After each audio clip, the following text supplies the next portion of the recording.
Good evening, everyone. Welcome to another episode of IQI Canada Evening Talk. My name is Yousaf Iqbal, country head for Juwai IQI Canada. And again, my pleasure of having Shan Saeed at the head office of IQI Global Real Estate Malaysia. How good it is. How are you doing, Shan? Welcome back. Thank you. Good morning, Yousaf. Thanks for having me again. Good morning to you again. I always say good evening, but today I'm in Malaysia, so I'll say good morning for everybody. Good morning, everyone. Thank you so much, Shan. Last time we were talking about the convention, the amazing convention which we have had.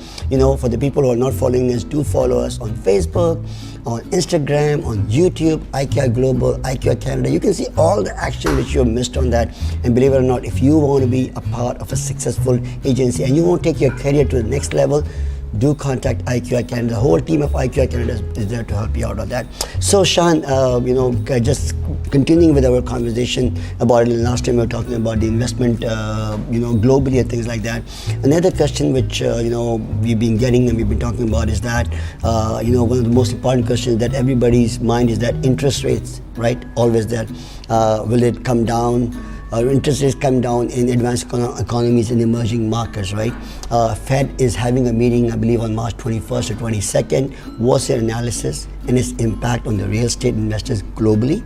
Especially, of course, I'm talking about Canadian, so Canadian market, where the discount rate right now is about 4.5%. And as you know, latestly, the Bank of Canada was held on to the interest rate. It did not take an increase on it. So, over to you. Yes, Yousaf, this is perhaps one of the most pressing and burning question that is going on in the global financial markets. The way the markets are shaping up, Fed will continue to raise rates because inflation is not coming down. And why we raise interest rates? Because in order to contain inflation, the only monetary tool that you have is, increasing interest rates.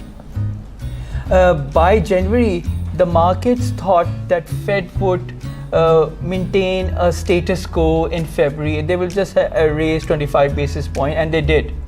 Now the next meeting, because the inflation remains stubborn, it is serious. So the markets expect the interest rates will go up by 50 basis points. Oh, okay. So this is, I think, still according to the expectation and in line with markets anticipation. We expect 50 basis point, but it all depends, how Fed is going to react on the data that is coming in March, April.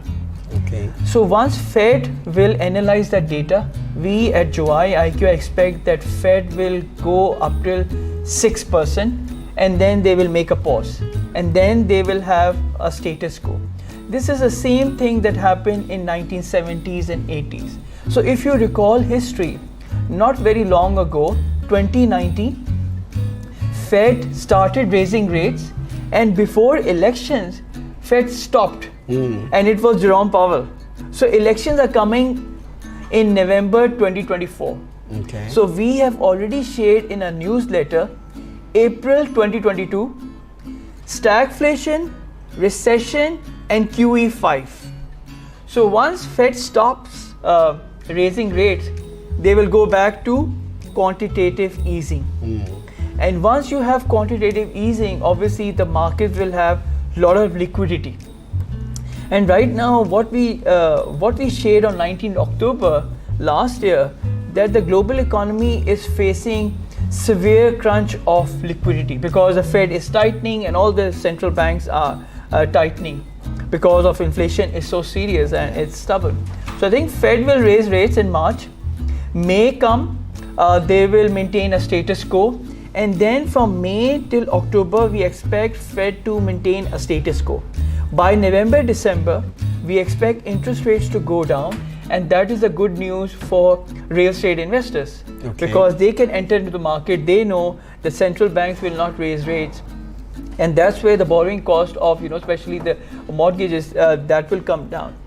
So we at Juwai IQI, we expect rates, because all the central banks, they more or less take a cue from Fed, and Fed will hold on to rates after March, May this year, and they will start cutting down rates in November, December. and other banks will follow them as well. As far as Bank of Canada is concerned, they have maintained status quo at 4.5. This is a signal. Yeah. This is a signal to the market that we expect inflation to come down. It has peaked already, and once inflation comes down, then the central bank, they will start going for accommodative monetary policy. What is accommodative monetary policy? It means they will start lowering rates. So we are heading back to the same era where I have seen history very closely in 2008 December when Fed started using QE. I was in Chicago. I was pursuing my MBA from 2007 till 2009. So I have seen markets going down. I have seen Lehman Brothers going down. 15 September 2008, Monday, first day of my electives. I was there in Chicago. 18th March 2008, Tuesday, Bear Stearns went down. I was in Chicago. So I have seen financial history very closely. So the way things are moving, I think eventually central banks, they will lower rates because economies can't take the pressure of higher interest rates. Consumers are under pressure. The economies are getting stressed. Liquidity is getting, there's a liquidity crunch. And overall economy, they have been stretched. So you want to give some room to the economy. You want some breathing space to the economy. So I think moving forward in the next 5 to 6 months, we expect interest rates to go down, started by Fed and then other central banks like Bank of Canada, BOE, Bank of England, Bank of Japan, they will cut rates. Amazing. So good news for the investors. Absolutely. That hopefully we'll see the interest rate coming down on it. I think you're right in terms of holding the interest rate is also something which always affects the market as well, because people start looking at the investors and the first time home buyers. All the sentiments are going along right now with the interest rate. And when they say even if there's a halt to it on that, that also gives hope to the people, because obviously every time the interest rate goes up, people payments are going up as well on that. Sorry to interrupt, Yousaf. There's one more thing that we at Juwai IQI do. I follow the debt market very closely. The yields going up, the yields going down, it actually signals you what is coming into the market. So the debt market has got strong impact on commodities. It has got strong impact on real estate. It has got strong impact on equities. So if you want to understand what is happening in the market, just follow the debt market, just follow the fixed income market, just follow the bond market, and I think you should be fine. Yes. Amazing. So Shan, always when we talk about the interest rate, we're talking about the Canadian market, then another question comes in like, I always want to get your view about the Canadian real estate market as well. Of course, considering that a lot of immigrants and job opportunities are rising, please share your thoughts about the Canadian real estate market as well. Yes, my friend recently moved to Alberta because he's into oil and gas. He works for a big company with headquarters in Amsterdam and London. It's one of the top oil and gas company. And he said the market is pretty strong. This is on the ground information, and then later I will ask Yousaf as well. Yousaf, the market right now is pretty strong, taking into account the immigrants are coming, as you rightly pointed out in your question. The supplies are getting short and the demands is up, but still there are some pockets where the prices have actually softening. But again, I would come back to you. You tell me, you are there right on the ground, as I say, boots on the ground information. Please enlighten us what is happening in the market. So what's happening in the market right now is that a lot of people are also doing a comparison between last year. So I always tell this on my analysis to the people is that what you're comparing right now is year to year, which is January, February, March of last year. Now, last year, the market went on fire, something which happened in 2017. All of a sudden, you get up in the morning and you got, people going in, putting 40, 50 offers. A property which is worth maybe a 1.1 to 1.2 is going for 1.4 to 1.5 million on that, because it seemed like there's going to be no tomorrow, and people start doing it on that. But if you look at the comparison, which I do on a month-to-month basis between December to January and January to February on that, you will see that the prices are stable on that. So I will say that it's always good to compare apple to apple, because what we're going to see is that for the next 2 months, people will see that this news will continue. They're saying that the prices went down, the market has really got softened up. I even was reading it said 17%, 18% prices down on it. Please remember, the prices were up by 30-35% last year. If you look at it 17% down, and you're doing a year-to-year comparison, you're still up by 12% on that basis. But if you do a comparison on a month-to-month basis, we're still on the stable side of that. Shan, immigrants coming in, students coming in, yes. Work permit holders coming in, yes. and a lot of things happening. And very interestingly, when Kashif was there, we're doing an analysis on that. We're expecting close to about 900,000 people coming just from the Asia side of the next 3 years, number one. Number two thing is that total number of international foreign investors in Canada, a report by RBC says not more than 5 to 7% on that. So international. So there is a lot of local consumption, a lot of local consumers available on that. So it is just not a market where where the supply is still very low. Yes. Demand is very, very high. Very recently we have come across in Ontario what's called a Bill 33. So what does it means is that they're allowing people to actually build up houses on their backyard because the shortage of supply is that much, because generally for a building or a condo to come up, it could take anywhere between 3 to 5 years. And that is in the government is taking initiative of creating more housing on that. So as you know, you're the economist here. It's all about supply and demand, right? Absolutely. If the supply is less and demand is high, so that defines the whole real estate market. So I think being on the ground, as you rightly said, for the Calgary market as well, we'll be in Calgary very soon. We're seeing that the inventory still remains short, and we still see that the demand is high. A lot of investors or first-time home buyers, they're all really on the edge, looking at it, what they should do because of the interest rate. But this latest one where the interest rate is not going up, we've actually already started seeing that the market has started picking up a little bit already in the last 1 week or so. The reason is that because if the interest rate is stable and people know it's not going to go up and the day is going to start going down, I think we'll see another jump on the market on that. So I think the market is going to be good for Canada. Yes, as Yousaf have pinpointed some very important. Inventory is low, demand is high, 1 million Asian immigrants relocating to Canada.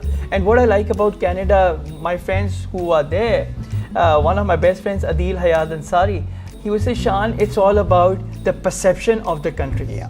And Canada has maintained all along in the last 40-50 years, That's I have right. been following. It's all about stability. It's all about having good education system, healthcare, jobs. And most importantly, if you see Canada as a market, as Yousaf mentioned, it is generally very strong. You have more and more smart, sophisticated, and those savvy investors who want to relocate. There's a lot of movement globally. Yeah. There is a lot of movement globally. People from Europe are moving to Dubai. People from Dubai are moving to Australia. People from Australia are moving to France. People from France are moving to UK. So globally, if you see, there is a lot of movement. Job opportunities are coming everywhere. So you might say, let's say Chicago might not be having good job opportunities. So a person from Chicago, he's relocating to LA. Yeah. A person from LA is moving to New York. From New York, somebody is moving to Atlanta. Yep. So there's a lot of movement right now going on because of post-COVID, technological innovation. A lot of jobs are being slashed. At the same time, a lot of jobs are being created. Yep. So it's up to you how you align yourself with the market. What skill set do you have? So a lot of people who have got skill set like oil and gas, technology, they are moving to Canada. Chartered accountant, nurses, teachers. There's shortage of teachers in Australia. There's shortage of nurses in Canada and Australia. And a lot of nurses from Vietnam, Philippines, India, they are going to Australia. They are going to Canada. So I think a lot of job opportunities, markets will stay hot. Inventories are low, as you said, it's all about economics. And in economics, the simple rule is demand and supply. Yeah. Where the demand is high, supply is short, the prices will go up. If the demand is low, supply is high, the prices will come down. So I think at the moment, as Yousaf pointed out, and 2 years ago, I still remember Yousaf shared with me, if you have invested $100 in 2001 in Canadian real estate market, by 2021, that $100 touched $325. That's right. Phenomenal 3 times. growth. Exactly. Phenomenal growth in 20 years' time. So I think overall, we are quite bullish, and at IQI we are buoyant on the market. And real estate, we wrote this book, Kashiv, myself, and Daniel. Real estate is the new global currency. Yes. And it's all tangible. Real estate has become the new global currency. So what we shared in 2015 is very much relevant. Even after 8 years, the book is very small, it's very thin, it's still very relevant. So if you want to read this book, please visit our website, Real Estate, the New Global Currency. And if you want anything special on Canadian real estate market, he's the man. Thank you very much, Shan. This brings us into our special episode, doing a live talk with you right here at IQI, head office Malaysia. I mean, really honor. It's always a pleasure meeting you. Always I tell my investors and I tell all my team as well, it is so good that we have an in-house chief economist representing Juwai IQI, who's just not looking at one part of the world of economy, is looking at the whole macro level of it on that. And that is where, when we go and advise to our investors and to our home buyers and everything, there's a lot more research done at the end of it. There's a lot more thoughts put into it. There's a lot more factual things on that. We're not selling any tabloid stories. We're not just asking people to just go invest on it. There's a lot of things going on along with that. So thank you so much, everyone, for joining us. Thank you, Shan. I'd like to shake your hands here now. There's no COVID, so thank you very much for this episode. Right? Take care, everybody.